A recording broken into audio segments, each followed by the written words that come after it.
Hello and welcome back to ShatterCast. Thank you for joining us this week. Before we get started, hey, Derek, I was just wondering, do you want to hear like a really funny joke? Sure. Activision Blizzard. Wow. Get it? Get it? Because they're a joke.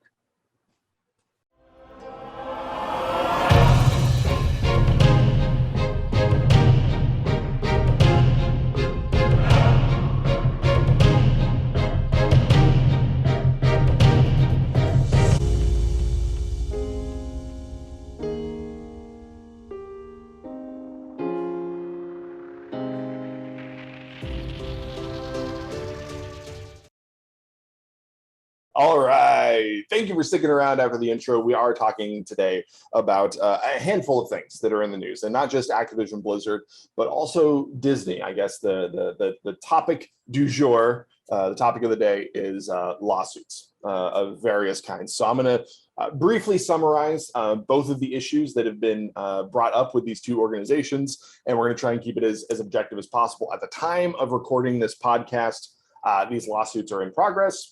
No rulings have been made either direction, and we're just wanting to find out what the truth is, and and just that, what is the truth? So the facts as they have been presented against Activision Blizzard, the California Department of Labor had a 2-year-long investigation after some accusations were made for harassment, specifically sexual harassment, but other forms as well within the organization. And after a 2-year investigation, the California Department of Labor is now suing Activision Blizzard, and they have a whole list of egregious offenses made by various people, especially in leadership and in executive leadership, and claims made against them for sexual harassment, predominantly of female employees.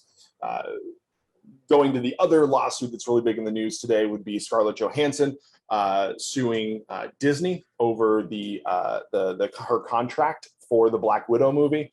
What's been reported is that her contract stipulated that her pay was going to be based solely on in-theater ticket sales. It's a very common way for actors, especially big name actors, to get paid. They get paid a net or gross portion of ticket sales.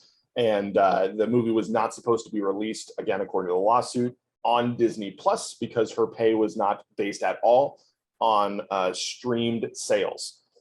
So Disney Plus did, in fact, have Black Widow when it first came out. And so there's a lawsuit underway saying that Disney violated their contract. And because of that, Scarlett Johansson has missed out on quite a lot of pay because the in-theater sales were hit when the movie was released on Disney Plus as well.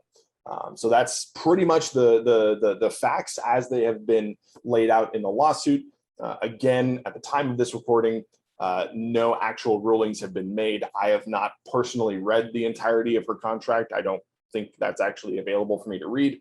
But we just want to just kind of make that clear that we don't know how the lawsuits are going to turn out or what the rulings are going to be, but this is the information that we have been given up until this point. It's a lot to unpack there. There's a lot to unpack there. I know that my mind is kind of pulled into a few different places, and because of that, I don't want to take any more of anyone's time at the moment. We'll start with the Activision Blizzard lawsuit and the stuff going on with that company. Does anyone want to kind of jump in and share some of your thoughts, or what are you thinking or processing right now? I'll jump in. Yeah, and John did a good job explaining all this stuff. Again, we're not legal experts. We're not even diving into that. We debate where we want to talk about this, and it is pretty big in gaming news, and then the other one in movie news. So for the stuff with Activision Blizzard, of course, there are ordinary great people who work there. That should be known. However, the reports that are coming out from the California State Department is pretty horrendous.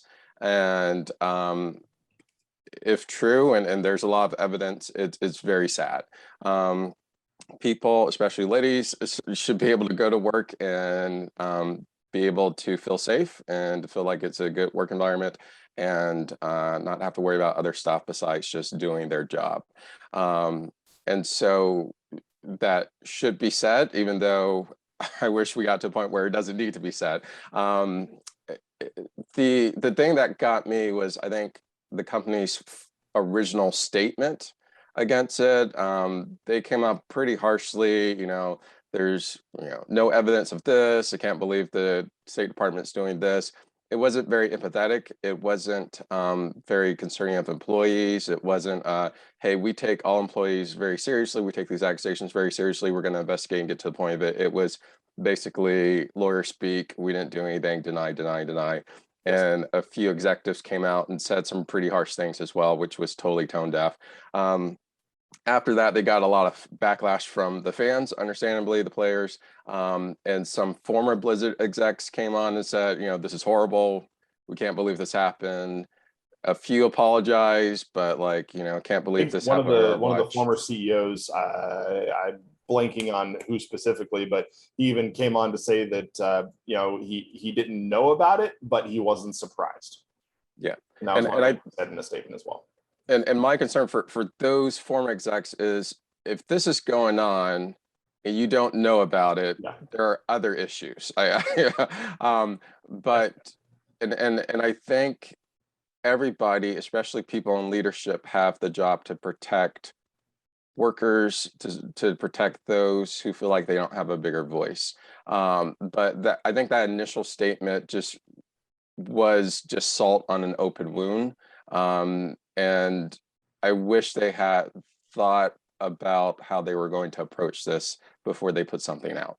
And we talk a little bit more about that, but when with all this evidence and all this outroar, I just wish they had cared a little bit more about the employees first before putting out a statement. So I'll stop there. What do you guys think?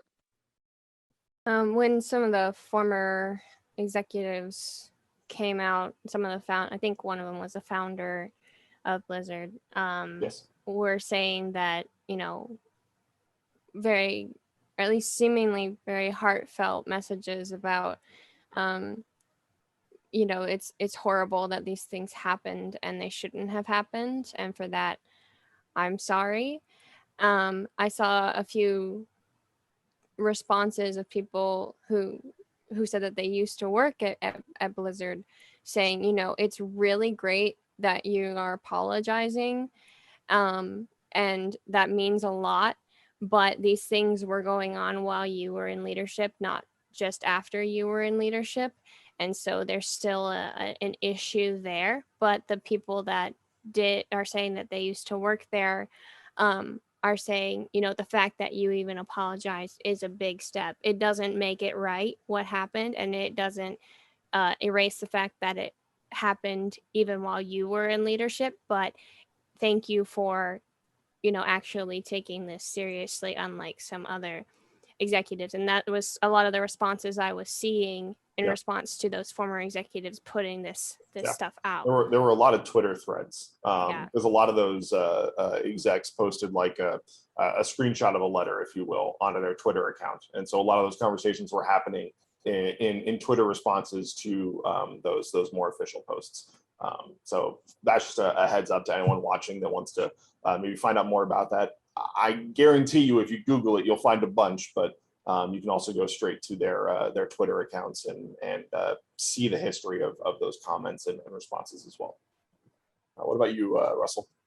Yeah, I think what has been interesting for me in kind of learning more about the story is just it seems like it followed that pattern a lot when larger corporations are faced with accusations. There's that initial defensiveness, and then there's pushback from the fan community. And I also saw in some of my research that two pretty big sponsors pulled out of some of the esporting events. I believe Overwatch was one of them. So then once their bottom line was starting to be effective, and losing Coca-Cola as a sponsor is a huge blow, then the tide sort of shifts. And I think for me it can just feel a little I don't know the word, but just like the fact that there's like an established rhythm to how corporations respond just makes me feel like there's a disingenuousness underneath all of it. Mm. Are they really apologetic, or are they just doing it because their fans and their sponsors kind of force them to? Yeah. So I would just say, regardless of how this plays out in the courts over the next few weeks, months, or however long it takes, you can't really deny that in general, in the gaming community, misogyny still exists and sexism still exists, whether being pushed by specific corporations or just individuals in the community.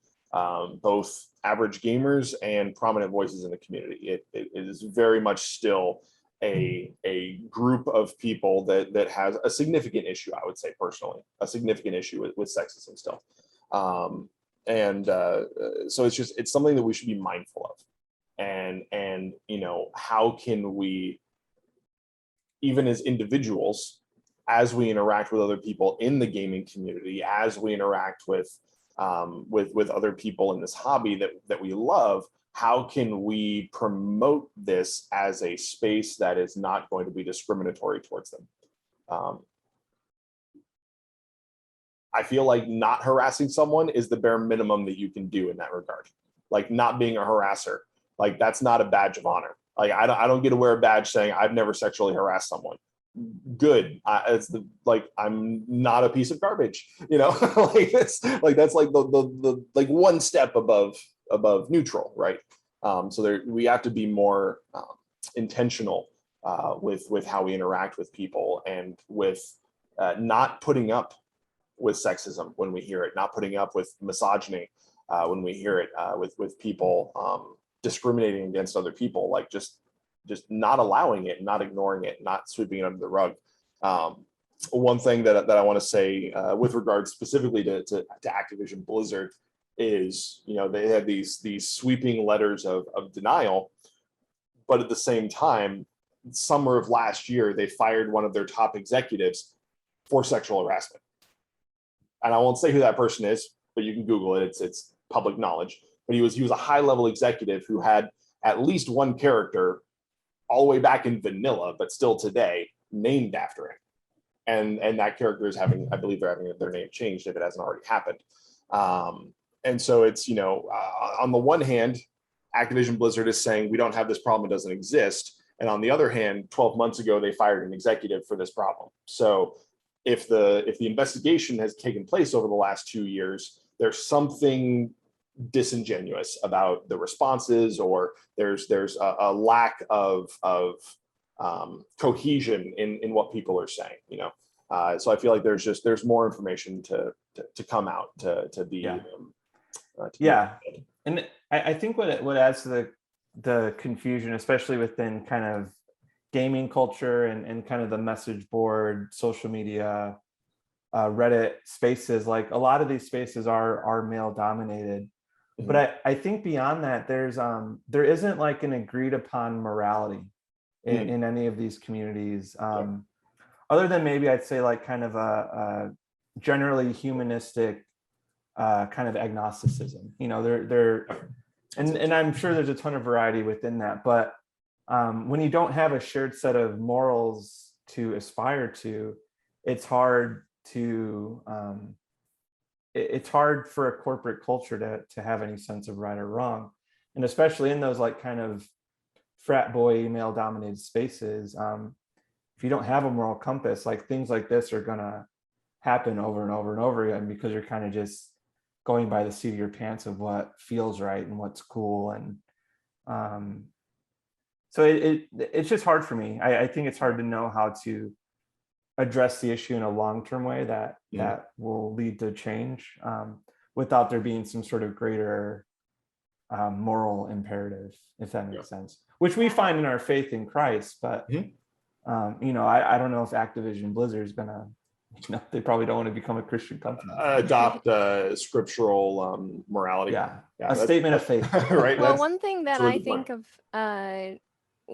as a supervisor myself at my job, I think of, we talk about the flaws in how the executive public response was. Mhm. But also I think, how would I as a supervisor have to talk through these things with my direct reports? And one of the things that is really important to have is, like what you were saying, is a set of norms or standards for even just your team, if not for the whole company, because that creates a language and a standard that you can point to, and say, this is something we all agreed to, instead of just someone awkwardly saying, you probably shouldn't do that. And it's a lot harder to speak up about those kinds of things if you don't have that standard already set for you by your leadership. Yeah. And I think what adds further complication is like the church, we've been grappling with this ourselves coming out of the Church Too movement, and seeing more and more churches adopt sexual harassment policies and things like that. But I don't know, stories like these can just make me feel a bit hopeless that we're never going to fully turn the corner. And maybe that's, true till Christ comes back. But I'm just curious to see, like, will the gaming community be able to try to follow that trajectory of having more of those policies, creating safe work environments for men and women? I don't know. I can feel a little skeptical, I guess. Yeah, those are all good points. I'm gonna transition in a moment to the Disney one, but Derek, you have something else you want to say? Just real fast Yeah. on this, and then we definitely transition. I think all you guys bring up great points, and I love Hannah's points. I think it's speaking up for those who feel like they don't have a voice. And Yes. so if you are a supervisor or executive, it is your job to make sure the people under you feel safe and protected. Yeah. If you are a coworker and you see stuff is happening, I think it's also your job to use your voice to help other people. And we may not feel like we're always heard, but when a bunch of people gather together and say, hey, no, this is not right, then I think we can have a movement. And I think it's important also, and I think you guys both hit on a good thing, what is the corporate culture? I really get frustrated with things like, oh, it's just locker room talk, or it's just frat boy culture. Like, to me, that's just an excuse. I don't care if you're a politician, I don't care you're working at it. Like, that is not appropriate in a workplace setting. And people should not have to tell you that. But yes, we should lay that out so people understand what they should and should not say. If you are a person who have questions about what you can and cannot say, go talk to the HR person. Go talk to a supervisor. If you're that confused, I'm sure people love to educate you on that. Yeah. Yeah, And not to like silver lining it, but I do think, like, in a similar way that gaming culture is becoming more ecumenical, like we were talking about in the earlier segment, it is encouraging that people are speaking up now. People are, helping the state do these investigations. They're not just staying silent, and change does happen, even if it's claw and tooth. Like, change is slowly happening, and hopefully, with Activision Blizzard being such a big, like, especially in esports, like, they're huge. Could this kind of have a trickle down effect and help everyone get better and create better environments for everyone? Yeah, we we kind of mentioned how it's not unique to the video game industry. It's not unique to any corporation, and I agree with you, Derek. I would hope that you don't have to adopt a statement of faith to understand that sexual harassment is wrong across the board. Just really wish that everyone could agree on that one thing. Like, no one should be like, no, it's okay. I've worked at a few different places in my life, churches and like regular office corporation jobs. And one of those times I worked in HR, and I had a friend, one of my people on my team, and Hannah will remember when I talked to her about it after I got home that day, who came to me because she had been sexually harassed. And we both worked in HR. And she came to me, and it happened a long time ago, like a year ago. And she had convinced herself that she was reading into the situation, until a friend of hers in another department came to her about the same person. And she realized this wasn't a unique situation. It wasn't just me misinterpreting something. This person is a predator. And I'm not tooting my own horn or waving my own banner, but she asked me to go with her to the appropriate area to like talk through this and get that situation resolved quickly, which resulted in that person very quickly no longer being employed there. And by that, I mean by the end of the day. I was very grateful that the organization took that stuff seriously, and that that person felt comfortable coming to me. But it breaks my heart that it took a year in a Christian area of life. We need to be creating spaces where people don't feel afraid to come to us when they're harassed. We have to be willing to listen, and we have to be willing to open our door and to talk with them. And, I don't view that day as a day that I was a really good guy, or I was a really good HR person, or I was a really good this, that, or the other. I wish that day had not happened, because I wish that it hadn't needed to happen and there hadn't been harassment in the first place. And that is, it's a tall order, and we recognize that. But we can all do our best to make our spaces safer for people of men or women. So anyway. And to that point, Blizzard did let you mention the guy that was let go like a year ago, and then there's been reports of a couple other people being let go. Just a quick legal note: we don't know officially why, but all of this is around the time of some of the stuff coming out. So it begs to think that it's because of that, and. Well, the one person I'm talking about, it was released why, and it was sexual harassment. But okay, I mentioned that because I think that is a positive step of change. It took too long to happen, but I would hope that companies like Blizzard, and I appreciate you sharing your story, John. I hope companies take that seriously, and if that is going on, that there's zero tolerance for it. So. Well, it's like what Russ was saying in the beginning, that oftentimes there almost seems like a formula to how these bigger companies tend to respond to accusations, like not just with Blizzard, but with Disney and the lawsuit with Scarlett Johansson. It always seems like as soon as things like that come out, it's cover our butts, keep our partners, and protect the bottom line. Yeah, protect the bottom line. And it's interesting to see, the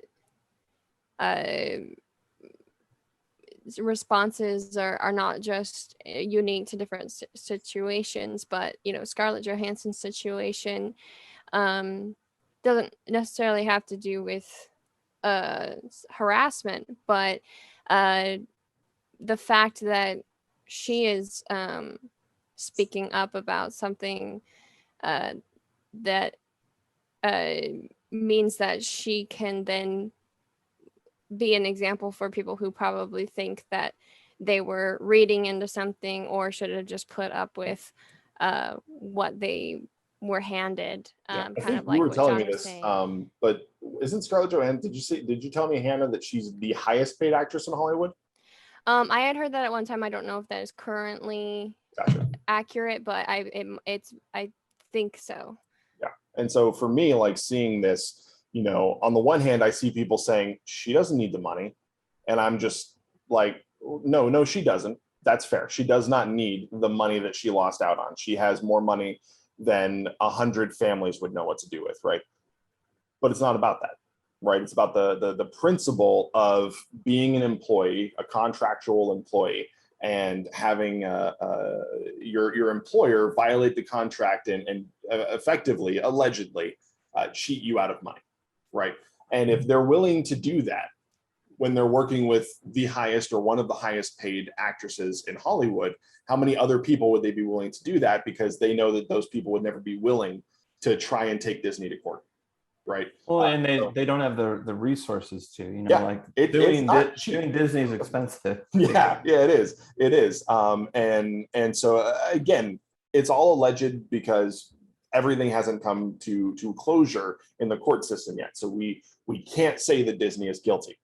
What we can say is that if if we take in good faith the things that Scarlett Johansson has said, then we can look at what she's doing not as a money grab to try and get her money, but as an opportunity to tell any business out there, don't take advantage of your employees, and also to tell the employees, if you're being taken advantage of, like, I'm doing this. I'm gonna help pave the way for this. Let's normalize people being treated fairly and treated properly. Right. Yeah. And I think you guys are probably aware, like, if you spend any time researching Hollywood, like, this is a tale old as time. The studio is taking advantage of their actors and actresses. And so I think what I'm really interested to see is, does this case go to trial? Does Disney try to settle? Because I think if it isn't about the money, like, I hope Scarlett Johansson and her team do take it to trial and kind of let it play out, so that there's precedent set, so that studios are held more accountable in how they treat their, not just their actors and actresses, but like all the crews, you know, the props person, the gaffers, the directors, the screenwriters. And for Disney especially, like, it would be such a small drop in their financial bucket to do right by Scarlett Johansson. That to me, it just seems a little ridiculous. And even more so in terms of precedent, like, Warner Media went through the same thing with the release of Wonder Woman 84. They did a theatrical release, but they also released it on HBO Max.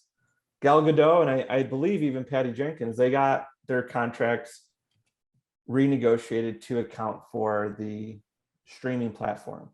Disney, you had to pay $30 to stream it at home. Yeah. So you were basically paying what it would cost to take your family to go see Black Widow at the theater.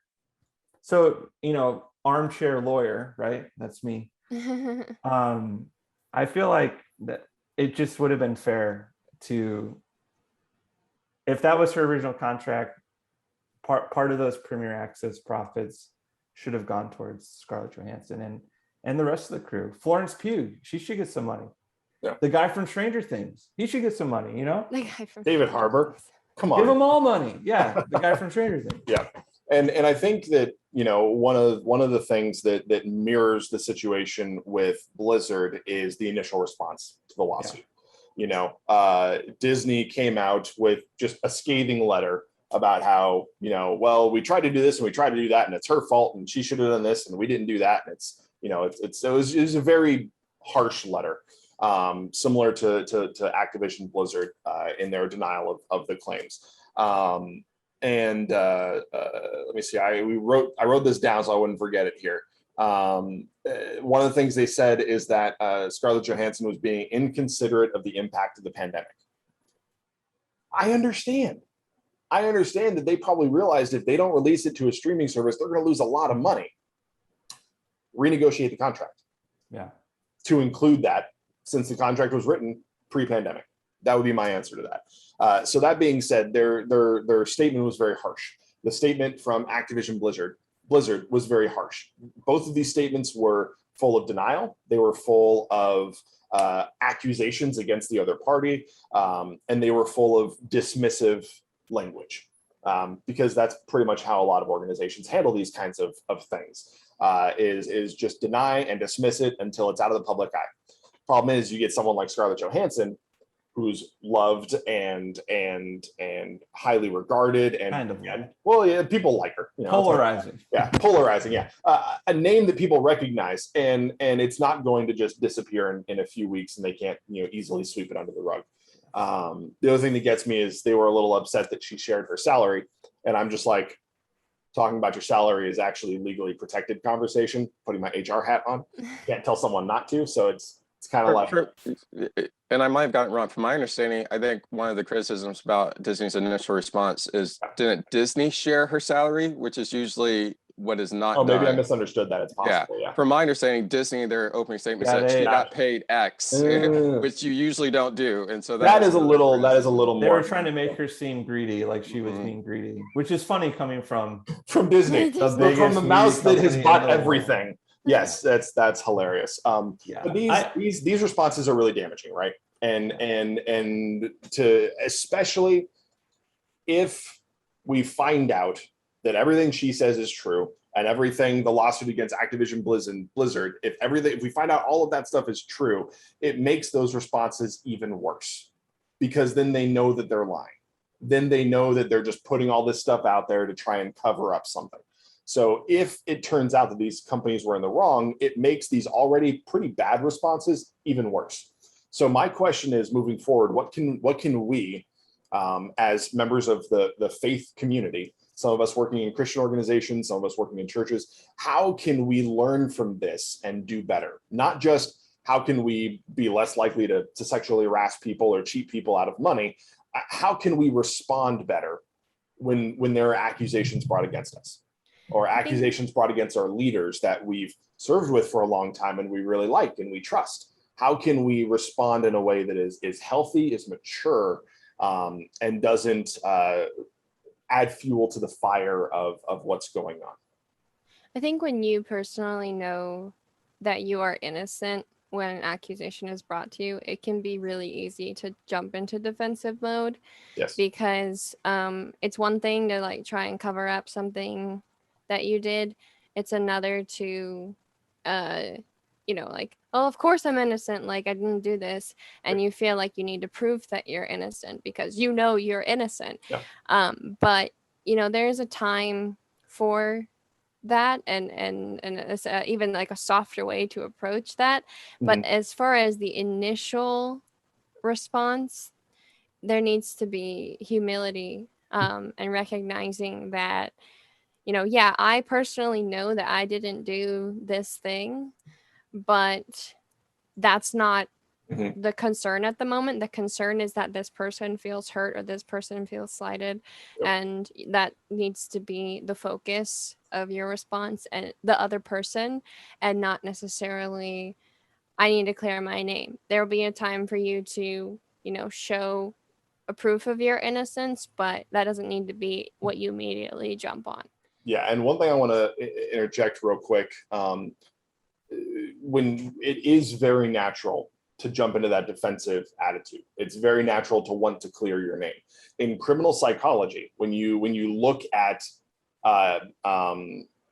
interrogations, people who are actually innocent get angry when they're accused of things they didn't do. They get very forceful. They're not quiet and timid and overcome with fear. Almost universally, when someone's being falsely accused in an interrogation setting, they get combative with the person interrogating them. It's a very natural response. So we understand that getting away from that response, that anger response, is very hard to do.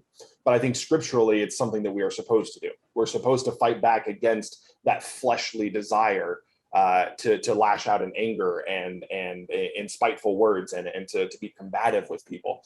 I'm reminded of, I think you actually wrote this down somewhere. You didn't. Okay. Never mind. But it reminds me of this verse that says that we are supposed to be quick to listen and slow to speak and slow to get angry. And no one usually tags on the other verse right after that, but I really like it, where it says, for the anger of man does not achieve the righteousness of God. And that is so powerful to me. As someone who used to have a very serious anger problem, that is very powerful to me. It reminds me that I'm not good at righteous indignation. That I can't just throw that word on my anger and get a pass to flip tables and kick people inside the temple. I'm not good at righteous indignation. The anger of man does not achieve the righteousness of God. It's a powerful verse. That's James 1:19-20, by the way. You're right. It is written down. I just Bible drill. I missed it. I think that's true. And I think the other thing is I've been in situations where I've been trying to do good or help someone, and someone has, through a miscommunication or misunderstanding, thought I was doing something different. And I could feel myself getting angry because I'm like, wait, I'm just trying to do good. And that moment I had to pause, me like, wait, I'm getting heated. Why? Okay, let me calm down. listen to what they're saying, and then I communicate better. And so I think you guys are both right on. It's when someone accuses us of something and we feel like we are innocent, yes, we have that initial response. How we handle that is going to be really important, not just for us, but for everyone who sees us. And especially if you're a Christian, they're going to look at your response even closer because we claim to represent God. And so I think we need to be careful. I think once you've done all that you can, to explain your situation, to show your innocence, I then think there is a peace you can have when you trust in God to carry you further. There's another great passage that I love. Psalm 37, 5-6 says, commit everything you do to the Lord, trust him, and he will help you. He will make your innocence radiate like the dawn, and the justice of your cause will shine like the noonday sun. And not only is that poetic, I've been in situations where, it's been a bad situation and people are coming at me and God's like, I got it. Just relax. I got it. And I think sometimes when we jump in and try to defend ourselves, we interfere with what God is trying to do and what God is trying to take care of. So yeah, I'll throw myself under the bus though. I think one area we're missing though is that I feel like I get more defensive when I'm guilty. Like if someone's calling me out for something that I know I did wrong, I'm like, oh heck no, I'm not admitting to this. Like there's something about getting caught, being called out, having a blind spot pointed out. Like it's just, it's, for me at least, it just kind of triggers me. And I'm like, I'll think to myself, I know I'm wrong, but I'm not standing down. And I think especially within the church, like that's where so much of the damage has been done, is guilty people being defensive. And I think like for me as a follower of Christ, like that's where I want to grow and be like, when I'm wrong and someone calls it out, can I be humble? Can I be quiet? Can I listen? I think that's the main thing people want ultimately, is to be heard and to listen. And when you get defensive, your ears just shut and your mouth is usually going. And I think that's where Activision Blizzard, Disney, myself, like that's where we need to change, is when you're in the wrong to not just double down. And like this actually happened to me 2 days ago. I was catching up with a friend and I made a joke that I thought was hilarious, and the conversation went on, and then the next day he texted me, was like, hey, that joke you said was kind of hurtful. And I wanted to be like, man, why are you being so sensitive? Blah, blah, blah. It was hilarious. You should know that I'm very funny and this and that. You should know that I'm very funny. I relate to that so much. Ouch. Don't take it so personally. And I had to tell myself, okay, wait a half hour before you reply. And I waited the half hour, the Holy Spirit convicted me, and I was able just to be like, hey, I'm sorry. Like it was wrong of me. And I'm sorry that I said and I hurt your feelings. Like I never want my humor to hurt you. And yeah, so talking about this today was, that's a very small example, but like talking about this just feels very humbling, because I'm just as capable as, I'm not $1 billion company, but I can cause damage and I can hurt people. And all of us are in a very unique position, in that when we make this mistake, it doesn't become worldwide news. Right. But we all make this mistake. We all lash out in anger. We all get defensive. I love what you said. When I'm wrong, it's important not to double down. Yeah, I love that. That was very well said. Because all of us have done this at some point. It just doesn't go on CNN afterwards, And yes. so it's easy for us to be able to point at an organization, right?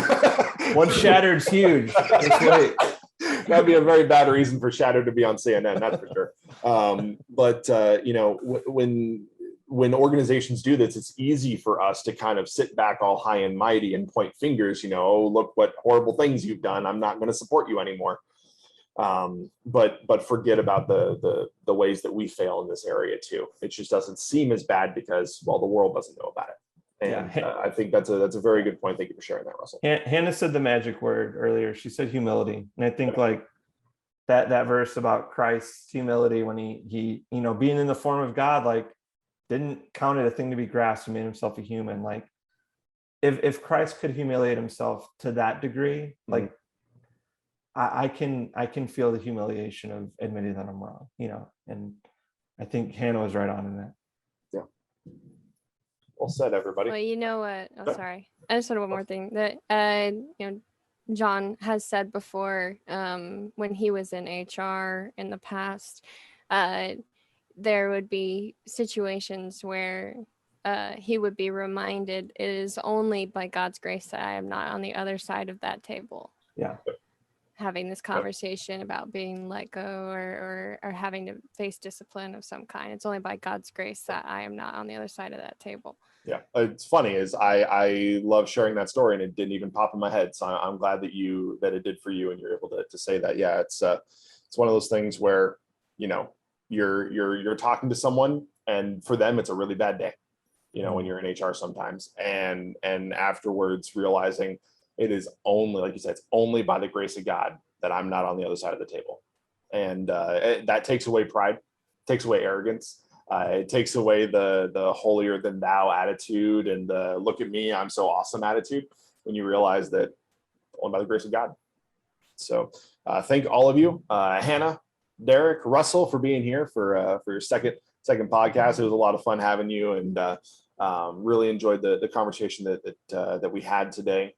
Just reminder, be good people, love each other, and just be kind. Kindness and gentleness are fruits of the Spirit.